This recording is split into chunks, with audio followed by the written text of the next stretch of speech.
నేను చేసిన ప్రతి సాంగ్ హిట్ అవుతుందంటే ఆ హిట్ సినిమాలో నేను ఉంటున్నానండి. అంతేగాని ఇప్పుడు నేను చేయడం వల్ల హిట్ అవ్వడం అలా ఏం కాదు కానీ ఆ హిట్ సినిమాలో నేను ఉంటున్నా అంతే. అది డైరెక్టర్స్, ప్రొడ్యూసర్స్, హీరోస్ వాళ్ళ వల్ల అది హిట్ అవుతుంది. అందులో నేను ఒక పార్ట్ అవుతున్నా. అది నాకు చాలా హ్యాపీ అనిపిస్తుంది. నార్మల్గా ఏంటంటే ఒక హిట్ సాంగ్ చేయడం వేరు, హిట్ సినిమాలో హిట్ సాంగ్ రావడం అనేది వేరు. సో అది రెండు నాకు కలిసి రావడం అనేది నాకు చాలా హ్యాపీ. అది అసలు ఎవరికి అంత ఈజీ కాదు కదా. ఒక్కటే అంటే ఓకే, బట్ చేసిన ప్రతిదీ కూడా అలా హిట్ అవుతుంది. ఇప్పుడు కోటి బొమ్మలు 10 సాంగుల్లో ఆల్మోస్ట్ 5 సాంగ్స్ మీ లిస్టే ఉంది దాంట్లో కూడా. అవునండి, అంటే ఒక్క సాంగ్ ఉన్నా చాలు అనుకునే వాళ్ళు చాలా మంది ఉంటారు. బట్ 10 సాంగ్స్ లో లిస్ట్ లో 5 సాంగ్స్ మీవే ఉన్నాయి అంటే that is not a small thing కదా. మొన్న లాస్ట్ జనవరి 1 అప్పుడు చూస్తుంటే సాంగ్స్ అంటే నేను నార్మల్గా డిసెంబర్ ఎండింగ్కి నా సాంగ్స్ అని ఒక లిస్ట్ చేసి ఇన్స్టాలో పోస్ట్ చేస్తా.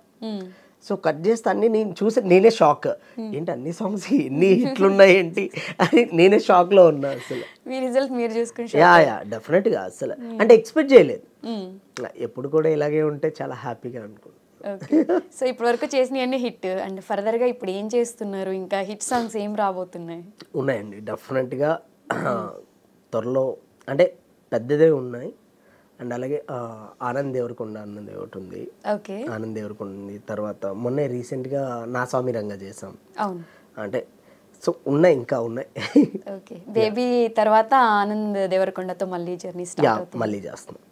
ఓకే, మీరు ఇప్పటి వరకు చేసిన సాంగ్స్లో ఇన్ని సాంగ్స్లో మీకు బాగా అంటే తృప్తి ఇచ్చిన సాంగ్ ఏది అంటే ఏం చెప్తారు? ఫుల్ సాటిస్ఫైడ్ మీల్స్ సాంగ్ అనిపించిన సాంగ్? లేదండి, ఇంకా తృప్తి అనేది అది ఎప్పటికి తీరంది అది.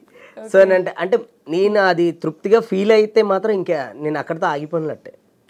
సో ఏంటంటే నేను సాటిస్ఫాక్షన్ అవ్వను. సో నేను అవ్వకపోతేనే నేను ఇంకేం చేయాలి, ఇంకా కొత్తగా చేయాలని ట్రై చేస్తాను. ఇది చాలా బాగా చేశానని ఫీల్ అయితే ఇంక అంతే, డన్, అక్కడితో డన్. సో డెఫినెట్గా నేను ఎప్పుడు అది ఎన్ని సాంగ్స్ చేయని ఇంకా బెస్ట్ ఇవ్వాలనే ట్రై చేస్తాను. ఓకే, సో విజయ్ మాస్టర్ గారిని చూసినప్పుడు ఎవరైనా అమ్మాయిలు అంటావా మావా అని పాట పాడడం జరిగింది? లేదండి, అలాంటివి లేదు. రియల్ లైఫ్ లో అలా ఏం జరగలేదా? ఎందుకంటే ఆ సాంగ్ కి రీల్స్ చేయని వాళ్ళు ఎవరు లేరు ఫీమేల్స్ లో కానివ్వండి. దాని మీద ఎక్కువ మీమ్స్, పాజిటివ్ మీమ్స్, ఎక్కడ డీజే ఉన్నా కంపల్సరీ ఆ సాంగ్ రావాల్సింది. అసలు మామూలే కాదు. అసలు ప్రతి ఒక్కరు అంటవా చేసిన. నేను యాక్చువల్లీ జబల్పూర్లో చూసానండి ఆ సినిమా, అంటే మధ్యప్రదేశ్లో. ఆ సినిమా అక్కడ కూడా జనాలు అరుస్తుంటే అసలు నాకు మామూలు కాదు. అసలు ఎంత ఎంజాయ్ చేశానంటే తెలియకుండా కన్నీళ్ళు వచ్చేసాయి. ఆనంద్ బస్వాల్ అంటారుగా, అవి వచ్చేసాయి, happy tears. Okay, so Allu Arjun గారితో మీకు ర్యాపో ఎలా ఉండింది? ఆయన మిమ్మల్ని ఎక్కువ ఆదరిస్తారు అని విన్నాము. అయ్యో లేదండి, అంటే అది ఎప్పటికీ మర్చిపోలేదండి. ఎందుకంటే అసలు నేను ఏవో చిన్న చిన్న సినిమాలు చేసుకునే టైంలో సడన్గా బన్నీ సార్ నుంచి కాల్ రావడం, నా వర్క్ని ఆయన అప్రిషియేట్ చేయడం, అంటే అప్రిషియేట్ చేయడం వేరు, బట్ నీ చేసిన వరకు చాలా చాలా బాగుంది అని చెప్పడం, అది ఎప్పటికీ మర్చిపోలేదు. అది అంటే నీ టేకింగ్ బాగుంది, నీ స్టైల్ బాగుంది, నీ కొరియోగ్రఫీ చాలా బాగా చేస్తున్నావు. ఆయన అంటే చాలా చాలా మెచ్యూర్డ్గా కంపోజ్ చేస్తున్నావు. అసలు గుడ్, ఎప్పుడు ఇలానే చేస్తుండని ఆయన డెడికేషన్ చూస్తే మనం చేసింది చాలా తక్కువ అనిపిస్తుంది. అంటే ఇంకా చేయాల్సింది చాలా ఉంది. సో ఆయన అంత పెద్ద స్టార్ అయ్యుండి ఆయన ఇప్పటికి ఎంత హార్డ్ వర్క్ చేస్తారంటే చేసిన ప్రతి షాట్ దగ్గర ఆయన వెయిట్ చేస్తుంటారు. అంటే ఇంకేమైనా ఆడియన్స్కి ఇంకేం కావాలి అని ప్రతి దగ్గర కూర్చొని ఆయన ప్రతి చాలా డీటెయిల్గా ఒక్కసారి మార్నింగ్ సెట్లోకి వచ్చారంటే ఫినిష్ అయ్యేంత వరకు అక్కడే ఉంటారు ఆయన. ఓకే, అంత డెడికేషన్ బాబోయ్. ఓకే, సో అల్లు అర్జున్ గారు మీకు ఇచ్చిన కాంప్లిమెంట్లో ది బెస్ట్ కాంప్లిమెంట్ ఏది అంటే ఏం చెప్తారు? ఇదే ఇప్పుడు ఏంటంటే నీ టేకింగ్ బాగుందని చెప్పను. అంటే ఆయన ఎన్ని సాంగ్లు చూసుంటారు, చిన్నప్పటి నుంచి చిరంజీవి గారిని చూసారు, అంటే ఆయన చేసిన సాంగ్స్ ఎంతమంది మాస్టర్లను చూసుంటారు. అలాంటిది నాకు ఆ కాంప్లిమెంట్ ఇవ్వడం అనేది నాకు చాలా హ్యాపీ అనిపిస్తుంది. Stylish and icon star Allu Arjun గారు కాంప్లిమెంట్ ఇవ్వడం అంటే డాన్స్ లో బన్నీ గారిని మించిన వాళ్ళు ఎవరు ఉండరని కూడా చెప్పుకోవచ్చు. సో డెఫినెట్గా ఆ స్టైల్ వేరు, అది వేరు. ఓకే.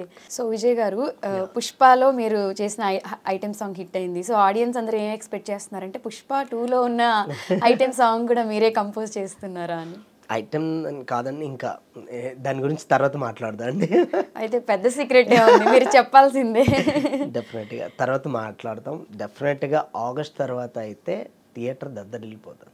ఓకే, అందులో డౌట్ లేదు. అంతే. సో దద్దరిల్లిపోతుంది అనే రేంజ్ లో మీరు చెప్పారు అంటే మామూలు కాదు. పుష్ప 2లో కూడా మీరు ఇరగదీశారని మేము ఎక్స్పెక్ట్ చేయొచ్చు.